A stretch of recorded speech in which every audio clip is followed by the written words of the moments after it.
Praise the Lord. अगर कोई कहे कि आप खाना खाना बिल्कुल छोड़ दें, आप बिल्कुल ना खाएं, सिर्फ पानी पीकर रहें, तो आप मुझे बताइए कि क्या होगा फिर आपके शरीर का? क्या आपका शरीर बढ़ेगा? उसके विपरीत अगर कोई आपको कहे कि सिर्फ खाना खाते जाओ, पानी बिल्कुल नहीं पीना है, तो क्या होगा आपके शरीर का? हालेलुया। देखिए प्रियो, जिस तरह से खाना और पानी दोनों हमारे शरीर के लिए ज़रूरी है, उसी रीति से आत्मा में भी है। प्रार्थना और वचन दोनों हमारे आत्मा के लिए ज़रूरी है। हमारी बढ़ोतरी के लिए, आत्मिक वृद्धि के लिए प्रार्थना भी होना चाहिए और वचन भी होना चाहिए। इसीलिए पौलुस जब इफिसियों की पत्री लिख रहा है, तो छठे अध्याय में, इफिसियों के छठे अध्याय में पौलुस कहता है 17 वचन में कि 16 और 17 वचन में पौलुस कहता है कि आत्मा की तलवार जो परमेश्वर का वचन है ले लो। और उसके आगे के वचन में कहता है पौलुस कि और हर समय में हर प्रकार से आत्मा में प्रार्थना किया करो।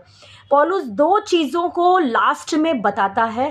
पहला चीज़ आत्मा की तलवार जो परमेश्वर का वचन है, लेकिन वहाँ पे जो वचन का शब्द है वो लोगोस नहीं है, वो रेमा शब्द है, रेमा वचन की बात कर रहा है।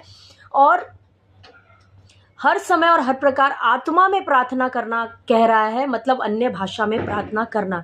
यानी आपको दो चीज़ें आपके लिए ज़रूरी है। जैसे शरीर में खाना और पीना दोनों ज़रूरी है, आप एक चीज़ छोड़कर नहीं जीवित रह सकते। उसी रीति से आत्मा में भी प्रार्थना भी ज़रूरी है और वचन भी ज़रूरी है। और प्रार्थना में अन्य अन्य भाषाओं की प्रार्थना होनी चाहिए। और वचन में जो हम बाइबल पढ़ते हैं वो लोगोस है, लेकिन जब जैसे जैसे हम अन्य भाषा करते करते और वचन को पढ़ते हैं साथ में, वो जो वचन है वो मनन करते, उसके ऊपर ध्यान लगाते, मनन करते हैं, तो वो वचन धीरे धीरे रेमा वचन बन जाता है। और तब वो वचन जब हम अपने मुंह से बोलते हैं, काम होता है हमारे जीवन में। हालेलुया। तो इसीलिए प्रियो, आत्मा में भी दोनों चीज़ें ज़रूरी है, प्रार्थना और वचन। आप एक छोड़कर दूसरा करोगे, आप प्रार्थना, कोई कोई बहुत प्रार्थना ही करते रहता है, वचन उसके जीवन में बिल्कुल नहीं है, तो उसका लाइफ बहुत ज़्यादा मिजरेबल होगा।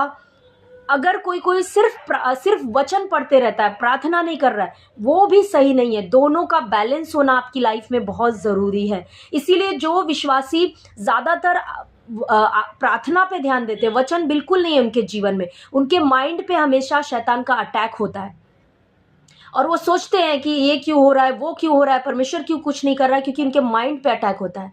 जो विश्वासी वचन में मजबूत है लेकिन प्रार्थना नहीं कर रहा है, वो वचन को गलत रीति से कभी ले सकता है, गलत रीति से समझ सकता है, गलत रीति से लेकर जा सकता है।